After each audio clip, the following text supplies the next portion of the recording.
Salam jumpa. Assalamualaikum warahmatullahi wabarakatuh. Selamat datang kembali di sesi terakhir dari mata kuliah akuntansi lanjutan. Pada sesi ini kita akan belajar mengenai likuidasi dan reorganisasi perusahaan karena kepailitan. Bagaimana caranya? Mari kita cek. Likuidasi dan reorganisasi erat kaitannya dengan kepailitan. Ini adalah dua opsi yang bisa diberikan oleh pengadilan biasanya atau lembaga yang mengatur mengenai kepailitan. Pilih dilikuidasi atau pilih reorganisasi. Tentu saja masing-masing ada persyaratannya. Kalau di buku mungkin kita mengenal yang namanya ketidakmampuan untuk atau istilahnya ketidakmampuan untuk bertahan hidup atau insolvency gitu ya. Itu dibagi jadi dua. Yang pertama adalah equity insolvency, yaitu ketika tidak bisa membayar hutang tepat waktu.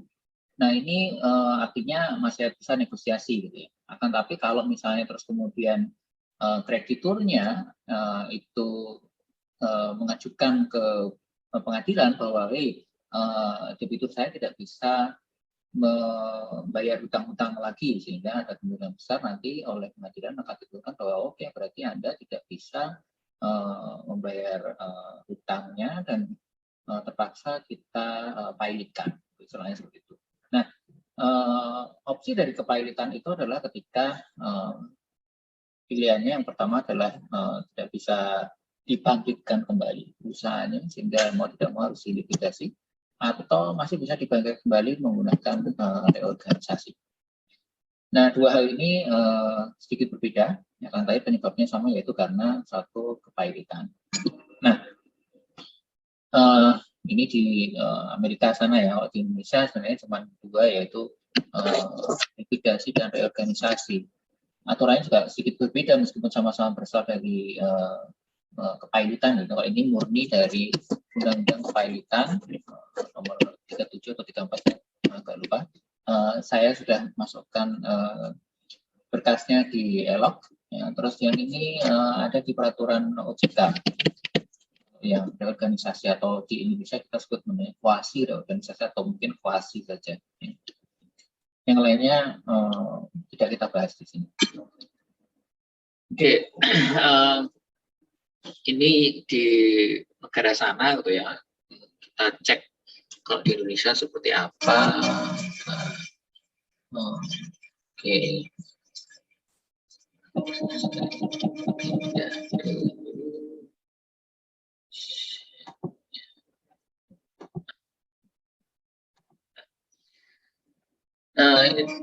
Undang-undang ini sudah saya lampirkan di ELOK.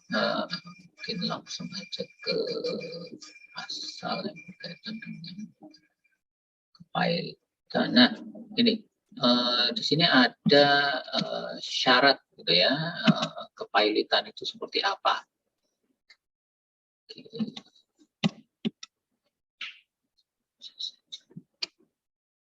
Ya. Ada syarat dan putusan pailit. Itu bagaimana?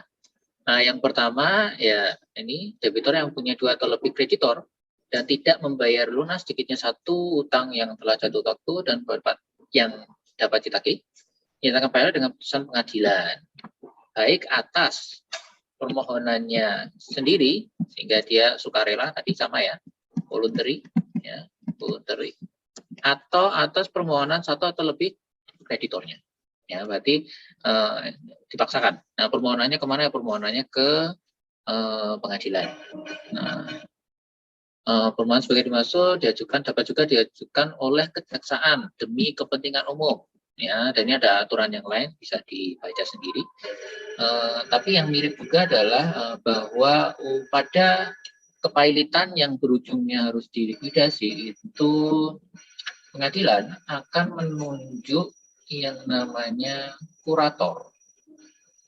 Nah, oke, sudah kurator. Nah ini, ya, ini dia akan menunjuk kurator. Ya. Kurator itu kalau sudah ada keputusan pailit gitu ya, tapi ini selama putusan atas permohonan pernyataan pailit belum diucapkan, jadi nanti harus didatangkan kembali perusahaan terus menyatakan bahwa benar-benar pilot, atau dari hakim juga membuat putusan ini pilot dan dinyatakan pilot, gitu ya. Maka ya semuanya itu ya sementara untuk memastikan bahwa tidak melarikan diri dan lain sebagainya itu ya. Maka meletakkan sita jaminan. Jadi harus ada sita jaminan sebagai terhadap bagian atau seluruh kekayaan dari debitur ya. Jadi istilahnya semua hartanya debitur atau kekayaan debitur atau sebagiannya itu disita sebagai jaminan. Ya, jaminan apa ya? Nanti kok dinyatakan pilot supaya dibayarkan ke kreditur-krediturnya. Atau menetapkan kurator sementara mengawasi pengelolaan usaha debitur yang saat ini sedang berjalan, juga nanti pembayaran pada kreditor. Itu kurator sementara. Nah, setelah itu kalau misalnya sudah dinyatakan pilot, sudah ada pernyataan pilot, nanti juga akan menetapkan kurator untuk mengelola aset selama asetnya itu dilikuidasi. Jadi aset-aset itu nanti akan dilikuidasi, yang bertanggung jawab adalah kurator. Kurator bisa bermacam-macam. Biasanya sih bank yang dijadikan kurator, tapi pihak lain juga bisa jadi kurator. Itu yang mengawasi adanya proses likuidasi sampai semua asetnya itu dijual dan semua hutang-hutangnya itu terbayarkan. Nah, sayangnya kok di undang-undang ini tidak diatur secara detail mengenai akuntansinya, tapi kalau yang lainnya diatur secara detail, termasuk piutang, terus kemudian kepanjangan tangan hutangnya kalau untuk perusahaan perorangan sampai ke keluarga, suami istri, anak dan lain sebagainya. Tapi di sini kita hanya membahas bagian dari undang-undang kepailitan khusus untuk perusahaan perseroan, ya, dan perseroannya terbatas yang terdaftar di bursa. Ya, oleh karena itu pengacuannya nanti tidak hanya dari undang-undang kepailitan, tapi juga peraturan yang ada di OJK. Oke, kita kembali ke PowerPoint-nya. Karena untuk akuntansinya ya mirip ya. Oke, ini beberapa, ini tadi kurator ya, tanggung jawab dari kurator sama juga ya. Sama ini tinggal dibaca sendiri, nanti tinggal lihat di undang-undang kepailitan. Nah, tugas kuratornya itu apa aja? Banyak sekali ya, tapi intinya sama, misalnya di sini melihat keuangan dari debiturnya, ya, memberikan berbagai informasi, terus kemudian memeriksa semua barang-barang yang diklaim oleh kreditor, ya, utang piutangnya itu ya, itu atau misalnya kalau ada kolateral juga diperiksa, terus kemudian melaporkan ke yang dikuratori, ya. Terus kemudian authorized to operate debtor business, other period reports are required. Nah, jadi kalau misalnya kuratornya itu bertanggung jawab terhadap jalannya bisnis dari si debitur, maka dia yang akan bertanggung jawab terhadap akuntansinya ya, yang terjadi selama periode likuidasi. Ya, itu juga likuidasi. Kalau reorganisasi, ya nanti bisa kita lihat di peraturan OJK. Harus ada sama ya, kalau ini kan likuidasi, sehingga likuidasi nggak ada rencana, intinya semua asetnya nanti akan dijual, terus kemudian dijadikan kas, terus kemudian dibayarkan ke kreditur. Tapi kalau reorganisasi nanti harus membuat namanya rencana reorganisasi. Nah, bedanya di situ, karena rencana reorganisasi ini menceritakan apa yang dilakukan oleh debitur untuk bisa dihidupkan kembali menjadi perusahaan yang baru. Ya. Oke, nah, pada proses likuidasi ini adalah urutan-urutan klaim yang bisa dilakukan. Yang pertama adalah secured claim, atau yang hutang yang ada jaminan, ya, hutang yang terjamin. Nah, kalau hutangnya ada jaminan, istilahnya adalah secured claims. Ya. Jika hutangnya terjamin, maka bisa diklaim saat itu juga. Itu urutan yang pertama. Jadi misalnya sudah punya kas, ya, setelah dilikuidasi dapat kas, kasnya pertama kali dibayarkan pada siapa? Ke kreditur yang memiliki kolateral atau jaminan. Ya. Biasanya ya dibayarkannya sebesar nilai jaminan, gitu ya. Kalau misalnya tidak ada aturan yang lain, tapi kalau misalnya ternyata bisa dibayarkan penuh hutangnya, ya tidak apa-apa. Tapi kalau dia jaminannya angkanya sekian, ya tetap dibayarkan senilai jaminan, sebesar jaminan. Terus kemudian urutan yang berikutnya, tahapan berikutnya adalah unsecured priority claims. Jadi tidak ada jaminan, tapi dia prioritas. Ya. Yang pertama adalah ini yang berkaitan dengan likuidasi dan supaya masih bisa berjalan selama proses likuidasi. Ya, preserving and liquidating the estate. Ya. Termasuk bayar kurator, ya, terus hukum, termasuk biaya akuntansinya yang ada. Ya. Terus kemudian klaim antara tanggal date of filing an inventory petition sampai and the date an interim trustee is appointed. Jadi sebelum mengajukan kepailitan, ya, klaimnya kalau terjadi, klaimnya terjadi antara tanggal mengajukan kepailitan sampai tanggal ditentukannya kurator sementara, ya, ditentukannya kurator sementara. Maka ini juga prioritas. Ya, artinya klaimnya kan belum diajukan sebelum ada keputusan pilot, ya, karena kan tadi baru ditentukan kurator sementara, berarti kan tadi belum ada pernyataan pilot. Terus kemudian klaim terhadap gaji, komisi dan lain-lain, ya, selama 180 hari pada saat mengajukan kepilotan. Ya. Nah ini kalau di Indonesia mungkin pakai UMR, ya. Nah, ini tergantung keputusan hakim. Kalau di Amerika, mereka sudah ada keputusan sendiri, angkanya berapa. Nah, ini kalau kalian baca buku tahun sebelumnya atau terbitan sebelumnya, mungkin angkanya berbeda, ya, karena per tahun ada penyesuaian. Claim contribution of employee benefit plans, ini juga sama, ya. Claim of governmental unit for income on gross expressive tax, jadi pajak-pajak yang diminta oleh Departemen Pajak, ya, mestinya, ya, Badan Kenegaraan, Departemen Pajak, maka ini adalah prioritas, tapi tidak ada jaminan. Nah, berikutnya tingkatan yang ketiga adalah tanpa jaminan, tapi dia tidak prioritas. Ya. Jadi klaim pada saat setelah pernyataan bangkrut, ya, setelah file. Ya.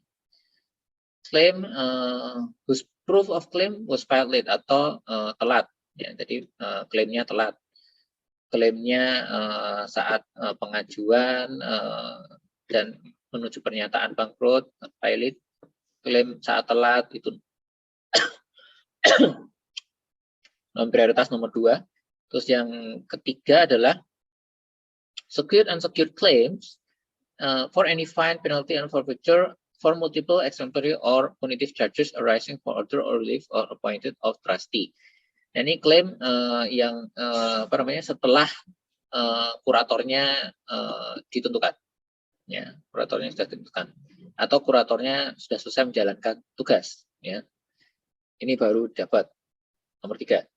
Nomor 4, claim for interest on the unsecured priority claims and the unsecured non-priority claims. Nah, ini bunganya, ya. Jadi kalau ini tadi utang yang pertama ada jaminan pun hanya pokok atau senilai jaminan. Terus unsecured priority claims kalau misalnya ada, atau yang ini unsecured non-priority claims gitu, ya. Di sini ini kan utang, klaim atas utang, ada bunga. Nah, bunganya itu baru diambil di prioritas nomor 4. Dan terakhir baru si pemegang saham, ya. Pemegang saham yang baru dapat terakhir sendiri. Jadi ini di atas ini ada kreditur yang memiliki jaminan. Di sini yang prioritas ini adalah yang secara langsung berhubungan dengan likuiditas, terus kemudian gaji karyawan, dana pensiun karyawan, ya. Termasuk pihak ketiga yang bisa ngeklaim sebelum ditunjuknya kurator sementara, termasuk juga dari lembaga pemerintahan. Terus kemudian yang non prioritas itu ya semuanya yang mengajukannya terlambat, gitu, ya. Termasuk yang terakhir tadi ada bunga yang diajukan, ya. Kalau yang di atasnya semuanya pokok, bunga tuh jatahnya terakhir, ya. Kalau masih punya duit, bunganya dibayar boleh. Nah, yang terakhir baru kalau ada sisa, baru kita bisa membayarkan ke si pemegang saham. Jadi pemegang saham itu prioritasnya yang paling belakangan. Oke, ini untuk likuidasi dan bagaimana urutan pembayaran aset-aset yang bisa dilikuidasikan menjadi kas yang kemudian dibayarkan kepada masing-masing kreditur yang tadi prioritasnya berdasarkan ada yang jaminan, ada yang prioritas utama dan non prioritas, dan baru terakhir adalah pemegang saham. Oke, berikutnya adalah pernyataan ya atau laporan-laporan yang dilaporkan oleh atau yang disiapkan untuk kemudian harus dilaporkan ini harusnya oleh kurator kalau tidak salah ya. Ya, ini bisa oleh kurator untuk disiapkan asetnya, laporan aset, terus kemudian classified on basis of availability for classes of creditors. Jadi ada aset yang dijaminkan, nah, nanti harus klasifikasikan ke aset yang dijaminkan. Terus kemudian liabilitasnya juga diklasifikasikan yang prioritas fully secured, partially secured, dan unsecured. Ya. Terus kemudian ini tadi kan semuanya net realizable value. Nah kalau misalnya ada historical value bisa dilaporkan tapi hanya sebagai referensi, ya, tidak untuk perhitungan dan tidak dipakai untuk pengambilan keputusan. Seperti apa? Ini contohnya statement of affairs-nya. Aset, ya ini book value-nya ada di sini, hanya sebagai referensi. Terus kemudian estimated realizable value setelah dikurangi dengan yang liabilitas terjamin. Dan ini yang tersedia untuk yang tidak terjamin. Ya. Jadi misalnya contohnya di sini. Aset yang dijaminkan ke fully secured creditor, itu yang pertama. Ya. Ada lands dan building. Ya. Ini dijaminkan ke fully secured creditor, ya, tanah dan bangunan. Dengan nilai realizable value yang diestimasi sebesar 60.000. Ya. Nah, di sini ada hutang hipotek ya sebesar 50.000 dan bunga interest payable sebesar 5.000, sehingga kalau kita hitung yang harus dibayarkan itu adalah 55.000 ya, 55.000, sehingga masih sisa 60.000 kurangi 55.000 masih sisa 5.000. Nah, karena kan terjamin ini tadi ya, maka yang 5.000 sisanya itu dari tadi kan kira-kira bisa terjual 60.000, yang harus dibayarkan ada 55.000, maka sisanya 5.000. Nah, ini baru bisa dibayarkan ke unsecured creditor. Terus kemudian berikutnya misalnya pledge for partially. Jadi ini hanya sebagian yang dijaminkan. Sebagai contoh adalah accounts receivable ya.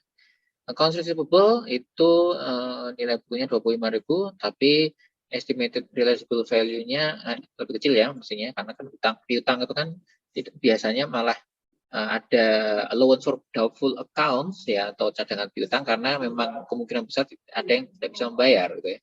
Nah, ini sehingga lebih kecil di sini. Nah, yang partially secured-nya itu ada notes payable to bank sebesar 25.000 dan interest payable-nya sebesar 2.000, sehingga totalnya 27.000. Nah, kalau ini dipakai untuk bayar ini kan kurang, sehingga otomatis ini juga nggak ada yang bisa di sisanya, ya nggak ada sisanya. Oke, terus kemudian untuk yang priority and unsecured creditors, ya. Misalnya ini ada, ya udah ini semuanya ada cash, marketable securities, inventories, prepaid expense dan seterusnya ya. Ini tadi ada ini realizable value-nya ya. Ada ini jadi 3.000, 7.000, ini jadi 55.000. Prepaid expense-nya udah nggak ada nilainya. Equipment-nya nilainya tinggal 12.000 ya. Intangible asset-nya juga udah nggak ada nilainya ya. Nah, ini totalnya yang bisa dibayarkan, gitu ya. Di total ini plus yang di atas tadi 5.000 ya, adalah 82.000. Ini yang bisa dibayarkan ke priority and unsecured creditors, ya.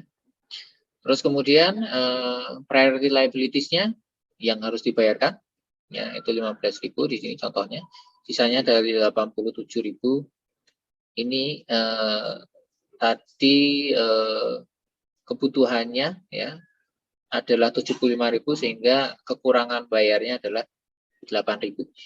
Ya, ini yang bisa terjadi. Artinya ada ketika kita akan membayarkan sisanya ke yang unsecured creditor, berarti kita hanya bisa membayar sebesar 67.000. Ya, artinya 8.000 nggak terbayar. Otomatis karena 8.000 untuk bayar kreditor aja nggak cukup, otomatis pemegang saham nggak bakal dapat apa-apa. Ya. Nah, dari 67.000 ini kemudian dialokasikan ke semua unsecured creditors. Ya. Bisa prorata berdasarkan total jumlah, jadi misalnya unsecured creditor jumlah total utangnya berapa, sisanya. Terus kemudian 67.000 itu kalau dipukul rata, dibagi persentasenya, jadi masing-masing unsecured creditor dapatnya sekian-sekian, seperti itu. Oke. Nah, untuk liabilitasnya kita lihat di sini fully secured itu tadi mortgage payable ini tinggal dibalik ya. Untuk bayarnya tadi 55.000 sekian, terus kemudian ini masih ada 27.000 yang bisa dibayarkan hanya 22.000 ya. Non secured paratic claim tadi ada 5.000 ya. Berarti ini kan masih sisa 27.000 yang bisa dibayarkan hanya 2.000 sehingga masih ada 5.000 sisanya. Terus kemudian ini priority liabilities-nya, wage payable, property tax payable 15.000, ini tadi yang di atas tadi. Priority liabilities yang 15.000. Terus kemudian kita lihat yang unsecured creditor itu ada accounts payable-nya 65.000, terus kemudian notes payable to supplier-nya 5.000, 70.000. Padahal masih ada 5.000 tadi, berarti totalnya 75.000. Makanya tadi kalau kita cek di sini ada defisit. Ya. Jadi 67.000 itu harus dipakai untuk membayar 75.000. Ya berarti kan kurang 8.000. Ya. Oleh karena itu tadi ya dialokasikan. Ya. Oke. Untuk akuntansi kurator, ya akuntansi kurator ini bisa dicek di buku ya. Pada intinya kurator akan melakukan akuntansi seperti biasanya. Kalau misalnya selama proses likuidasi masih ada transaksi, ya transaksinya dicatat. Ya. Selama proses likuidasi, otomatis kan karena masih ada transaksi, mungkin ada kas masuk, dan karena dilikuidasi pasti, karena dilikuidasi ada penjualan-penjualan, pasti akan ada kas masuk, ada kas masuk, ada transaksi juga masih ada kas-kas yang dikeluarkan untuk bayar-bayar beban gitu ya, tapi bukan bayar utang ya, tapi untuk bayar beban. Ini juga harus dicatat. Statement of cash receipt and disbursement. Contohnya ada di buku. Terus kemudian otomatis akan ada perubahan modal, ini juga harus dicatatkan, ya, karena kan masih ada transaksi, jadi ada perubahan modal. Terus kemudian laporan posisi keuangannya juga harus dicatat, dilaporkan, ya mestinya karena aset-asetnya sudah mulai dijuali. Ya. Dan terakhir adalah bagaimana merealisasi, tadi karena asetnya dijual-jual, otomatis kan jadi cash. Nah ini statementnya ini yang akan menggambarkan itu. Ya, oke, sebentar. Mari kita cek contohnya di buku. Nah ini adalah contoh ya dari laporan-laporan yang dilakukan oleh si kurator ya. Jadi misalnya ini ada laporan kas masuk dan kas keluar ya. Kita bisa lihat di sini ada penjualan-penjualan di sini ya. Terus kemudian ada yang harus dikeluarkan untuk apa saja ya di sini selama dia berjalan, selama proses likuidasi itu berjalan. Terus kemudian ada perubahan ekuitas, terus kemudian juga likuidasi, laporan likuidasi dari aset. Jadi misalnya land and building itu book value-nya 55.000, ketika direalisasi dia bisa dapat 64.000 sehingga dia gain. Tapi kalau misalnya inventories book value-nya 50.000, ketika dilikuidasi dia hanya 48.000 sehingga dia loss dan seterusnya. Ya. Terus kemudian laporan posisi keuangan ini juga jelas ya, menceritakan misalnya di sini kita tahu dari liabilitasnya tadi 78, ini sini totalnya ada 78.500, sementara total asetnya hanya 67.200 sehingga kan total aset yang tersisa itu tidak bisa dipakai untuk membayar total liabilitasnya sehingga ada defisit di sini. Ya, ada defisit yaitu sebesar 11.300.000 dolar di sini. Nah, terus kemudian yang terakhir itu adalah melaporkan realisasi dari likuidasinya itu sendiri. Nah ini realisasi likuidasi dari Agustus tanggal 1 sampai Agustus tanggal 31, 1 bulan ya. Ini misalnya kita bisa melihat aset to be realized, non-cash asetnya. Ini semuanya yang akan direalisasi, terus aset yang telah direalisasi. Ya, ini apa saja ya. Bisa terlihat ya, terus kemudian income or loss and supplemental items ya, termasuk tadi misalnya ada gains and loss yang harus dibayarkan, yang harus diakui ya, itu semuanya akan terlihat di sini di laporan realisasi atas penjualan-penjualan aset dan termasuk likuidasi dari ya likuidasi sebenarnya. Likuidasinya itu seperti apa. Sehingga nanti kita bisa tahu antara aset dan liabilitasnya ya, tentu saja di sini kalau kita lihat totalnya adalah $370.000 gitu ya. Terus kemudian yang mana saja yang harus dialokasikan ke siapa saja gitu ya. Misalnya di sini aset yang sudah terrealisasi berapa aja dan aset yang belum terrealisasi misalnya di sini terlihat sebentar.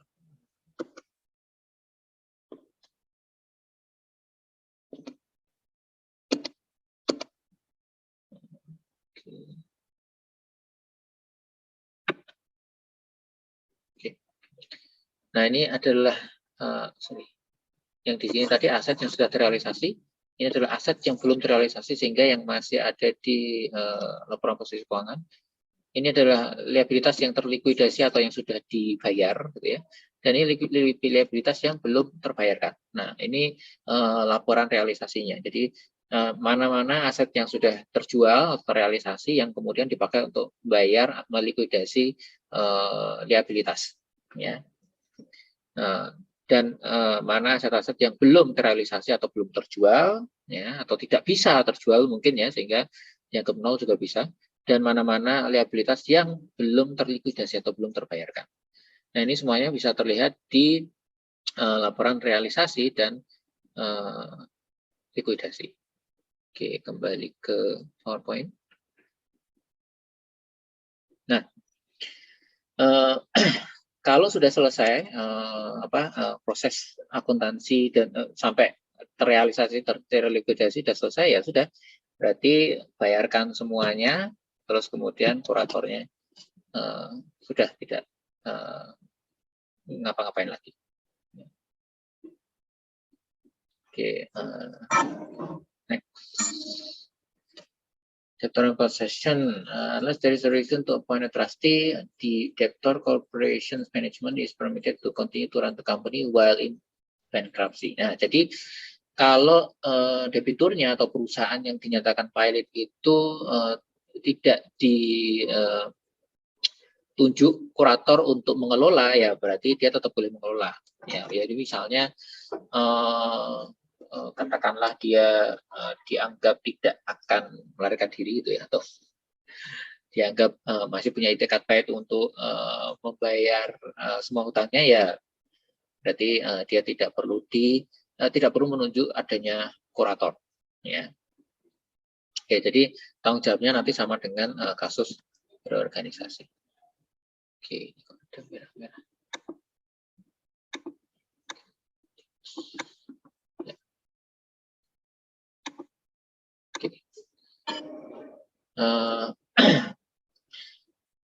Bisa membuat yang namanya komite kreditor di Indonesia, sepertinya juga ada ya, saya perlu ngecek ulang ya, tapi ada yang namanya komite kreditor baik di kasus likuidasi maupun reorganisasi. Yang saya tahu di reorganisasi jelas ada, tapi kalau yang di likuidasi harus saya cek ulang karena undang-undang kepailitan itu mix ya, ada perusahaan perseorangan, persekutuan komanditer, ada persekutuan perseorangan terbatas, tertutup, dan perseorangan terbatas, terbuka, termasuk itu semuanya ada di undang-undang kepailitan. Ya.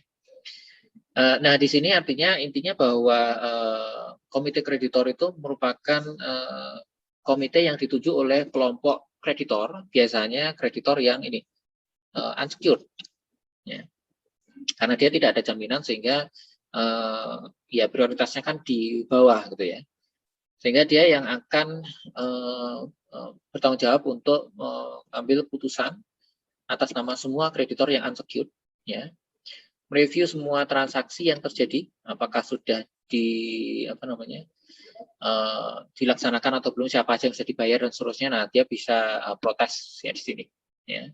Terus kemudian juga bernegosiasi siapa aja kreditor yang harus dibayar duluan, ya, atau termasuk juga jumlah yang harus dibayarkan berapa, terutama untuk reorganisasi nanti ya, atau ya bisnisnya mau dijalankan lagi atau tidak, atau istilahnya kalau di reorganisasi itu tidak ada penghentian bisnis ya, jadi bisnisnya tetap berjalan seperti biasanya gitu ya.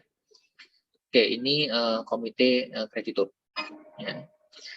Terus kemudian ini kita harus ngecek ke undang-undang kepailitan ini agak. Nah, berikutnya adalah reorganisasi ya, reorganisasi.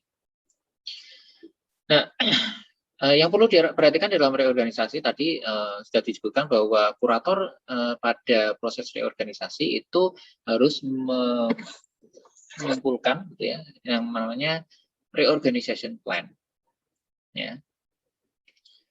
Karena dia tahu misalnya mengajukan kepailitan, tapi kepailitannya dia tetap ingin perusahaannya masih tetap berjalan atau tidak benar-benar dilikuidasi tapi dihidupkan kembali gitu ya, maka dia sudah siap dengan rencana reorganisasi. Ya. Nah, di sini isinya apa aja ya, klaim kelasnya apa aja tadi juga hampir sama ya. Terus kemudian untuk tiap class of claims itu kira-kira berapa yang harus dibayarkan, ya. Dan klaim yang ada di dalam satu kelas itu dianggap sama, ya. Artinya tidak ada prioritas, tidak diurutkan 1, 2, 3 kalau kelasnya sama, gitu ya.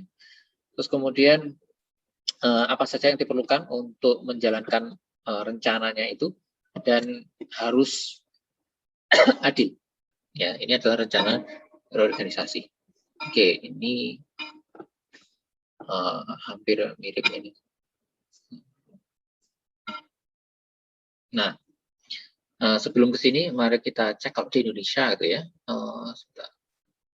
Itu bagaimana kita ngecek ke kuasi reorganisasi.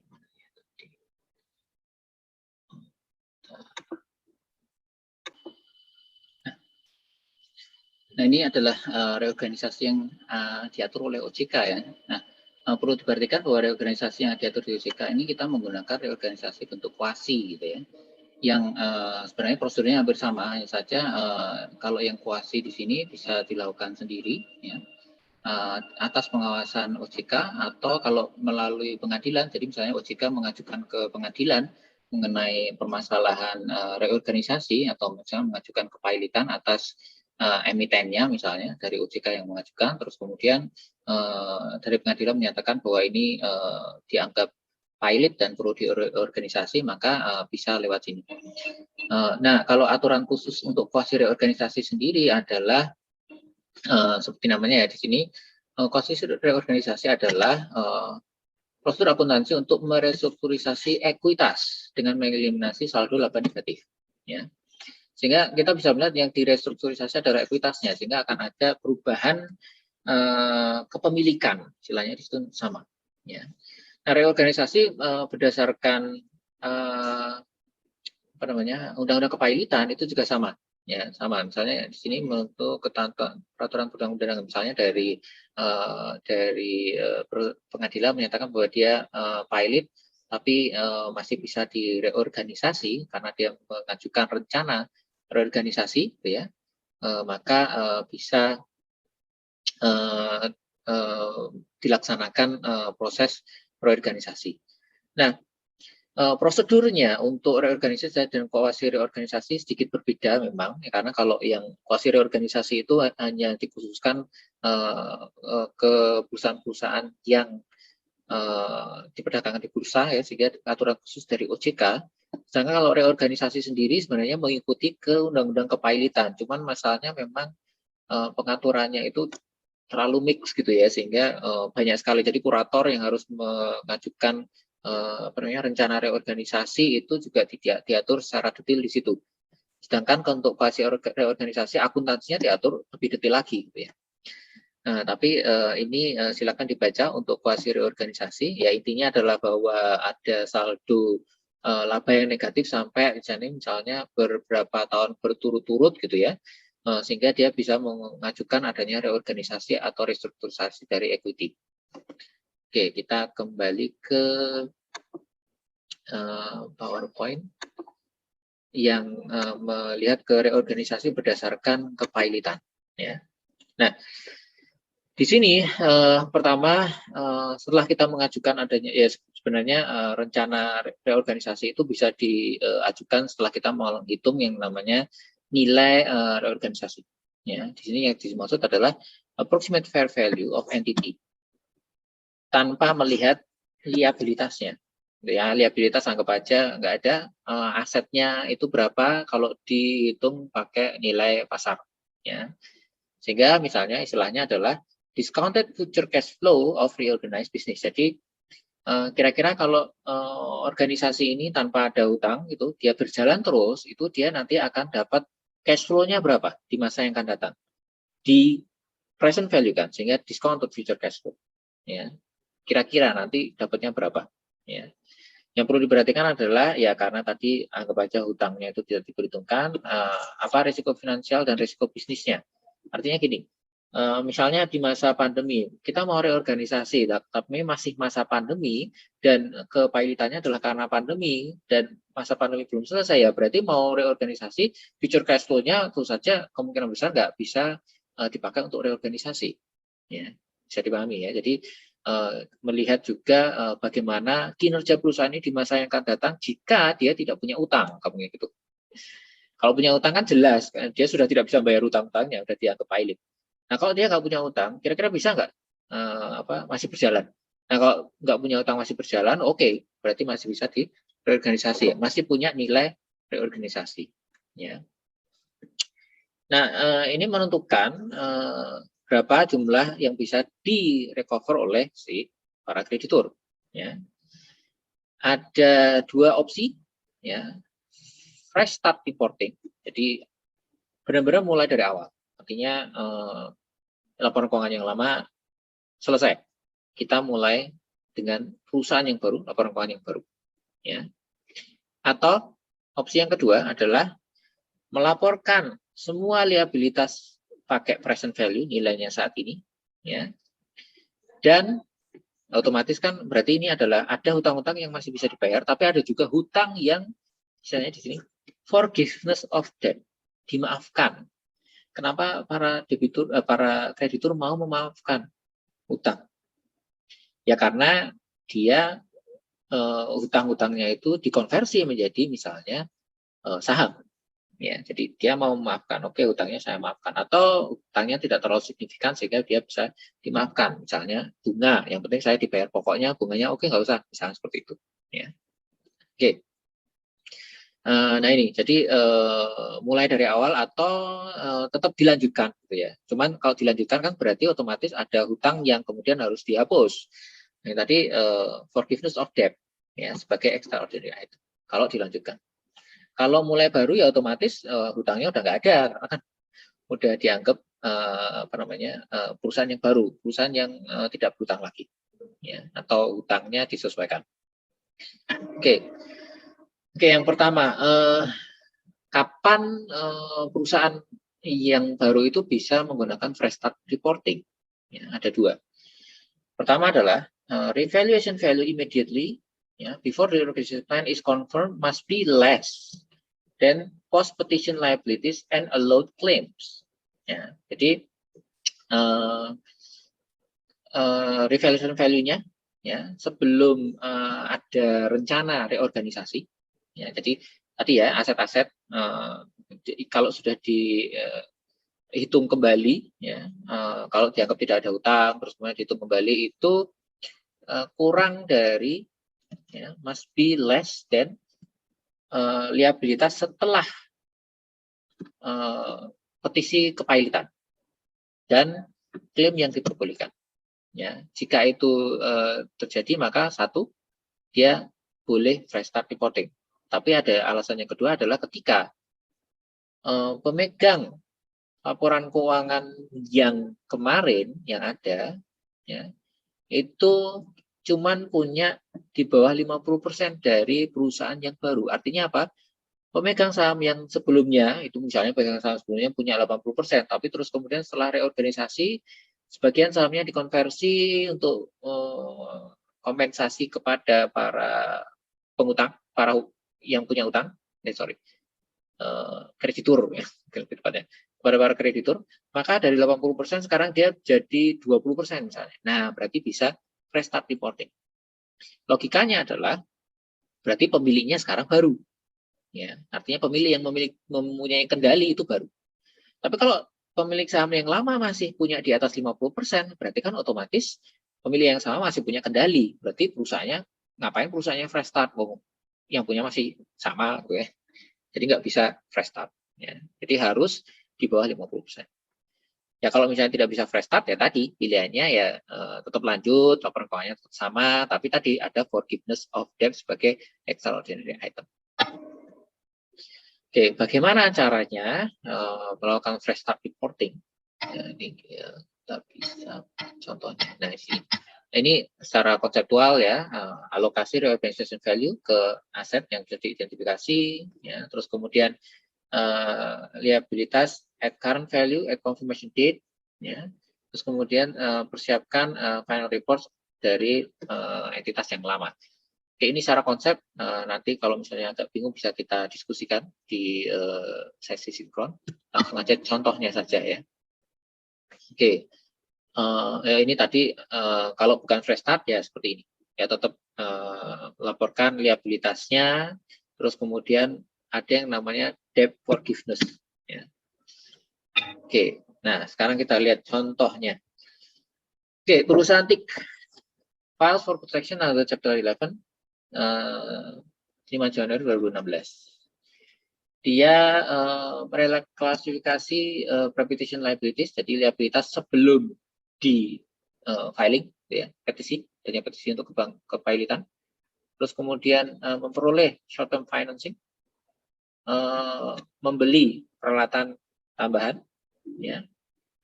Terus kemudian tetap menjalankan operasinya sampai 30 Juni 2017. Ya. Saat rencananya itu disetujui. Jadi rencananya baru disetujui tanggal 30 Juni 2017. Jadi sekitar 1,5 tahun setelah dia mengumpulkan atau submit kepailitan. Ya. Oke, jadi yang dia lakukan ini, ya, terus kemudian tetap beroperasi sampai 30 Juni 2017. Dan nilai reorganisasinya adalah 2.200 atau ini 2,2 juta dolar. Ya. Nah, pertama kita akan lihat laporan sebelum dan setelah reorganisasi. Ya. Nah, oke. Nah, ini adalah ketika dia mengumpulkan organisasi. Terus selama tahun berjalan, dan ini sebelum tadi ditentukan, sebelum di approve, ya, sebelum disetujui, ya, seperti ini. Filenya 50 pada saat ya dia 50 cash sekian, selama tahun perjalanan sekian, sebelum disetujui sekian, ya. Tidak ada revaluation, ya, belum ada revaluation karena cash. Account receivable di sini juga dianggap tidak ada revaluation, tapi inventory ada revaluation, ya. Inventorinya itu nilai pasarnya di atas nilai buku, ya, yaitu jadi 375. Other current assetnya tidak ada revaluation, tanah ada revaluation 100 jadi 300 setelah ini ya, setelah disetujui. Terus kemudian building berkurang, jadi setelah disetujui jadi sekian. Equipment setelah disetujui jadi sekian, berkurang juga. Paten atau tadi yang non-intangible, intangible asetnya dihapus. Ya, dianggap sudah tidak berguna lagi di masa yang akan datang.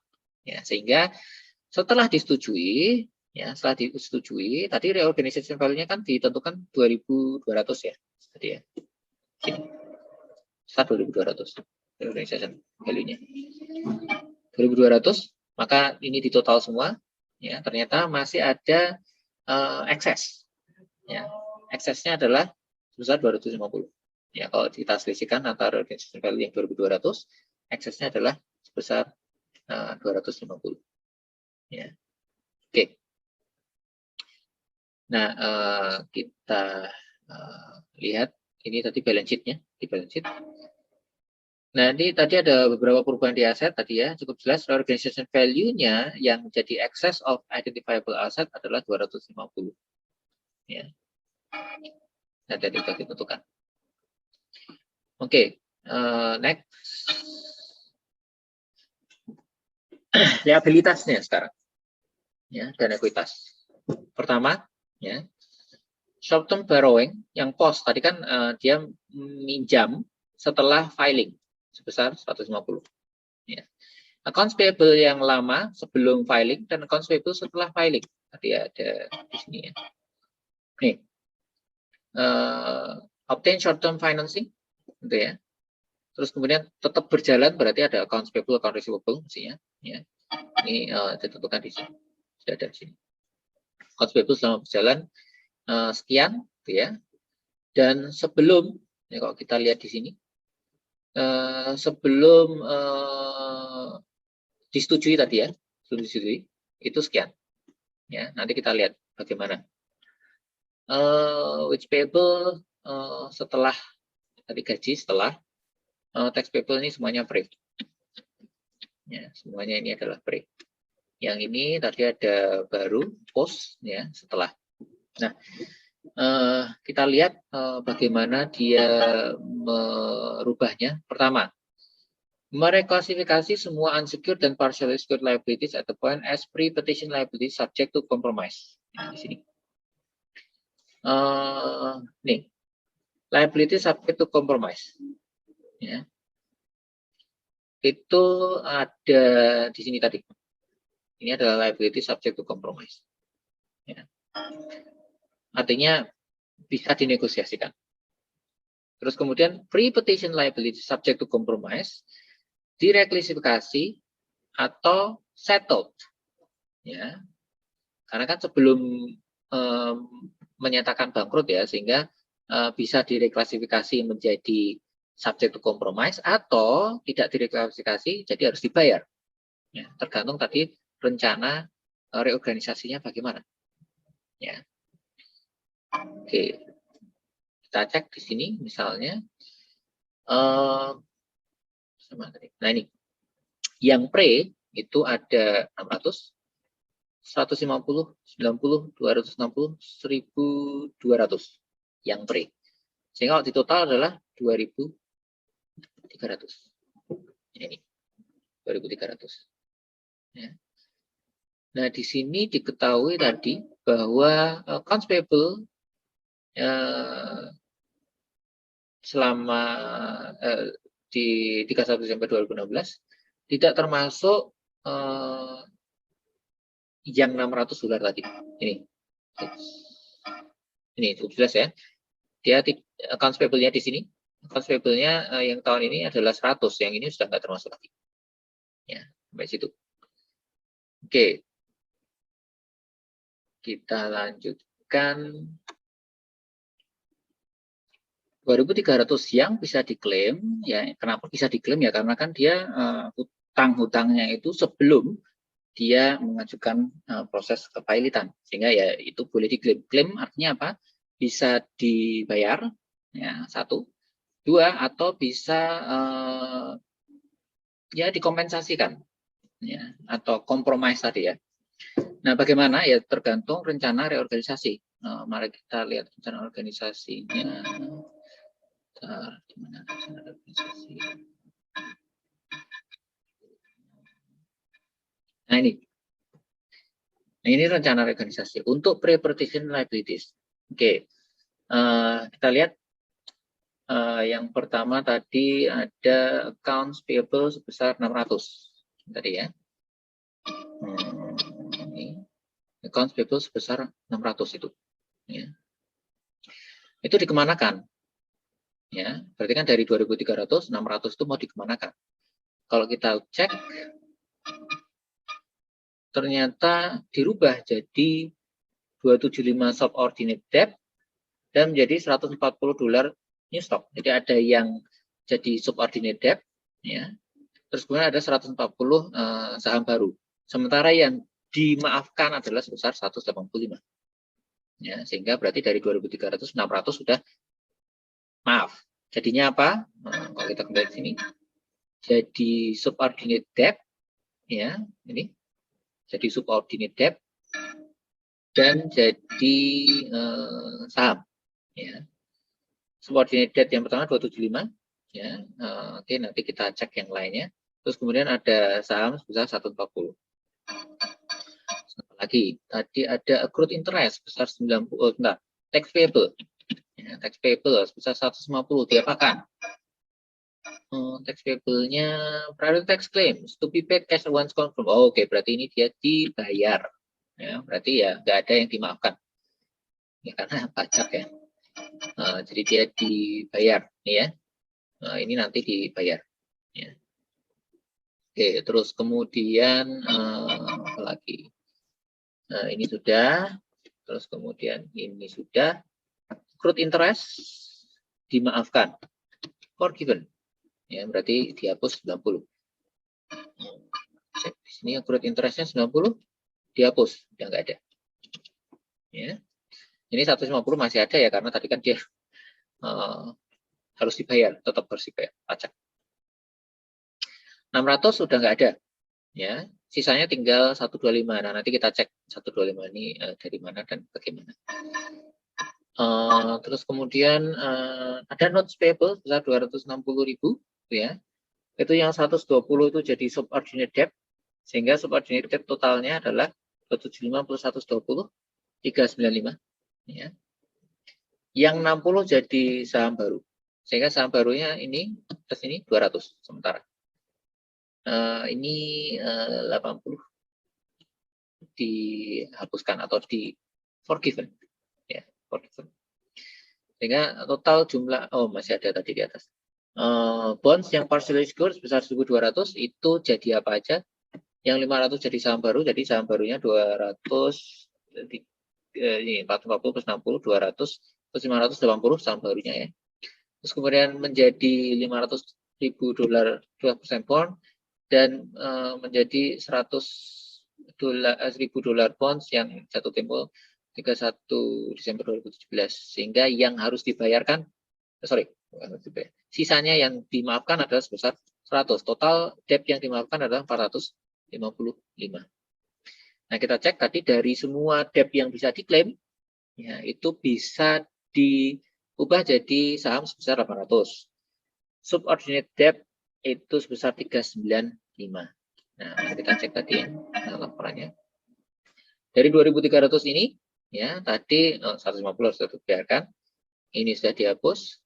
Notes payable 260 tadi sudah dimaafkan sebagian. Yang kemudian jadi stok ke 800 ini, ya, total dari accounts payable ada yang jadi stok, dari notes payable jadi stok, dari bonds payable ini banyak yang jadi stok, totalnya stok ada 800 yang baru. Ya.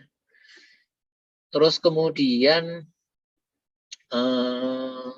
tadi yang dari accounts payable dan dari notes payable jadi subordinate debt sebesar 395.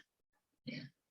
Bagaimana dengan ini? Karena ini pos ya, jadi tetap harus ada, tidak ada yang dimaafkan ini, karena kan dia terjadi tidak bisa diklaim lagi, ya, sehingga nggak perlu dikompensasikan, ya, nggak perlu dikompensasi, nggak perlu dinegosiasikan, karena nanti pasti di masa yang akan datang tetap harus dibayar. Ini post ada 100, ada ini munculnya karena ada perubahan tadi ya, ini ya. Dari 1.200 nih, ya, ini dari 1.200 ini diubah jadi 512% dan 120% yang jatuh tempo tahun 2017. Ya, oke. Ya sudah, yang sisanya dimaafkan. Ya, jadi ini angka ini adalah setelah dari 2.300 yang bisa diklaim ini yang sudah sebagian yang sudah dimaafkan dan sebagian dikonversi menjadi saham. Ya, bagian dikonversi menjadi saham. Oke, tadi berarti rencananya masih kurang satu ya. Old stock jadi $100 ya. Jadi dari 500 tadi ya dia dari 500 sekarang dia cuma punya 100 ya. Yang baru punyanya 800. Oke, terus kemudian untuk yang ini ya 75 ini kan ini sampai tahun berjalan sampai akhir tahun dan ini sesaat sebelum disetujui ya rencana reorganisasinya sehingga dari 150 ini dia sudah jadi 75 mungkin sudah ada yang dibayar tuh ya. Dari 100 dia jadi 125 kan dia beroperasi mungkin masih berutang. Terus kemudian ini juga sama ya, maksudnya harus ada yang dibayarkan sehingga ini akan dibawa ke sini yang nantinya tetap harus dibayar. Nggak bisa diklaim dan nggak bisa dikompensasikan. Jadi yang bisa dikompensasikan yang dimasukkan ke dalam rencana reorganisasi adalah yang ini tadi, yang masih pre, ya biasanya, ya subject to compromise. Ya. Semoga cukup jelas. Nah ini evaluasi. Contohnya di sini misalnya bisa nggak pakai fresh start, sama tadi post position liabilities-nya ini saat ini 75 plus 1 25 plus 55 itu 255. Terus allowed claims tadi totalnya 2.300 ya.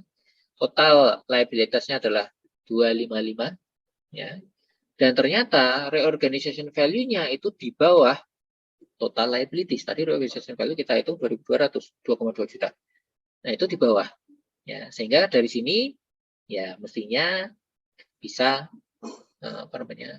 fresh start ya. Syarat pertama fresh start terpenuhi. Syarat kedua itu kita cek.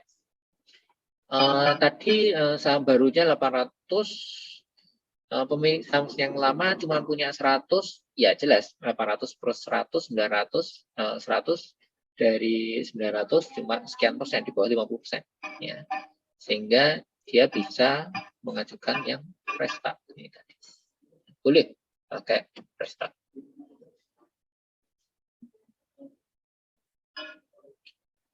Terus kemudian ini tadi debt agreement-nya pakai untuk apa aja, jadi apa aja ya. Jadi tadi ada 2.300 ini itu harus dipakai untuk membayar tax payable, terus kemudian tadi ada dirubah jadi senior debt 500 yang jatuh tempo tahun 2017 100, terus kemudian yang jadi subordinate debt adalah 395, terus yang dirubah jadi common stock gitu ya, itu adalah 700 ya tadi ya, diubah jadi common stock 700 ya tadi 500 plus 200 ya, jadi 700. Oke maaf tadi salah ngitung ya, jadi harusnya 500 plus 200 700 itu yang pemegang saham baru, pemegang saham yang lama itu 100, berarti total saham yang baru adalah 800 totalnya. Tapi tetap sama ya, 100 dibanding 800 kan 1/8 itu nggak sampai 50%. Terus kemudian tadi yang dihapus ya, berarti di sini hitungannya adalah gains. Karena kan kita boleh menghapus. Nah, berarti ini ada gains. Nah, gains-nya adalah 455. Ya, ini adalah pencatatan tadi yang bisa diklaim 2.300 itu kemudian dialokasikan ke mana saja. Ya. Terus kemudian untuk mengubah saham lama jadi saham baru, ini tadi ya, yang saham lamanya 500. Ya. Karena berubah jadi common stock 100 yang baru, ya. Tadi dari 500 jadi 100, maka sisanya adalah additional paid capital.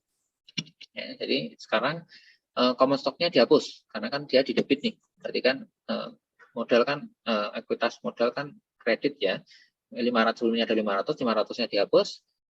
Yang baru tinggal 100, sisanya ini masuk ke additional paid in capital. Ya, otomatis lose control karena tadi yang kreditornya punya 500 plus 200. Nah, 500 plus 140 plus 60 tadi ya, sehingga totalnya sekarang kreditur yang dulu jadi kreditur sekarang dia jadi pemegang saham, dan dia jadi pemegang saham yang dikonversi jadi 500 dia jadi pemegang saham mayoritas, yang lainnya pemegang saham yang tidak mayoritas. Ya. Oke. Terus kemudian berikutnya untuk revaluation dari aset. Untuk aset yang perlu direvaluasi tadi ya kita bisa melihat aset yang direvaluasi, inventory-nya itu fair value-nya lebih tinggi, tanah fair value-nya lebih tinggi, tapi buildings, equipment, paten itu lebih rendah, bahkan paten dihapus. Saya tadi masih ingat. Nah ini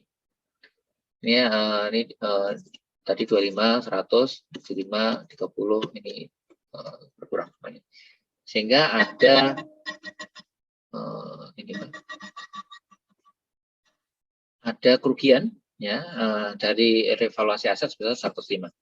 Ya ini untuk mencatat adanya kerugian atas revaluasi aset. Nah, terus kemudian kita akan menghitung defisit ya di retained earnings. Nah, pertama defisit tanggal 30 Juni pada saat 2017 ya defisitnya ini pada saat tadi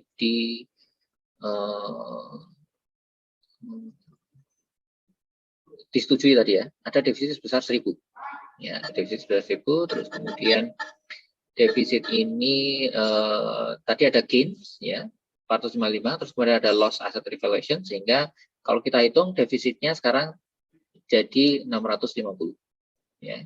Terus kemudian tadi ada additional paid in capital yang disebabkan karena ada reklasifikasi saham lama jadi saham baru, ini mengurangi defisitnya, sehingga sisa defisitnya ya istilahnya adalah reorganization value in excess itu adalah sebesar 250 ya, sama seperti yang tadi ini 250 ya, sini sama. Nah, sekarang kita akan menghapus ya defisit yang 1.000 tadi dari ekuitas ya. Caranya ya defisitnya otomatis dihapus di sini. Tadi ya ini jurnalnya ya, ini sama perhitungannya, tinggal jurnalnya. Jadi reorganization value-nya ada 250 ya. Terus kemudian gain on debt-nya 455 ya. Ini menghapus semua ya. Jadi saya menghapus reorganization value, saya menghapus reorganization value-nya ini diakui. Saya mengakui adanya menghapus gains ya, gains kan di kredit ya, ini dihapus di debit. Additional paid in capital-nya saya hapus, tadi sudah saya record di kredit juga, ini saya hapus. Terus kemudian loss on asset revaluation ini juga dihapus, dan defisitnya ini saya hapus. Ya. Jadi yang sisa apa? Yang sisa adalah intangible asset, yaitu reorganization value in excess of identifiable assets. Ya. Oke, ini asumsinya ya sama, ini hanya merangkum tadi yang sebelumnya. Ya. Nah, apa yang harus didisclose ya semuanya. Jadi kalau tadi misalnya ada adjustment ke historical value, ke fair value, ya ini harus di-adjust, baik aset maupun liabilitas. Terus kemudian tadi kalau misalnya ada debt forgiveness-nya, misalnya ini tidak pakai yang fresh start, itu juga harus didisclosekan. Berapa debt forgiveness-nya itu dianggap sebagai extraordinary items. Ya. Termasuk prior return earnings or deficit eliminated. Tadi ya kalau ada deficit yang dihapus itu juga harus didisclosekan. Terus kemudian faktor-faktor yang signifikan yang menentukan reorganization value-nya tadi itu juga harus di-disclose. Oke. Nah, selesai. Demikian apa yang bisa kita diskusikan. Apabila masih ada yang ingin ditanyakan, bisa langsung di diskusi sinkron atau forum diskusi asinkron. Terima kasih atas perhatiannya. Jangan lupa subscribe di channel ini. Semoga sukses ujiannya. Sampai jumpa di lain kesempatan. Assalamualaikum warahmatullahi wabarakatuh.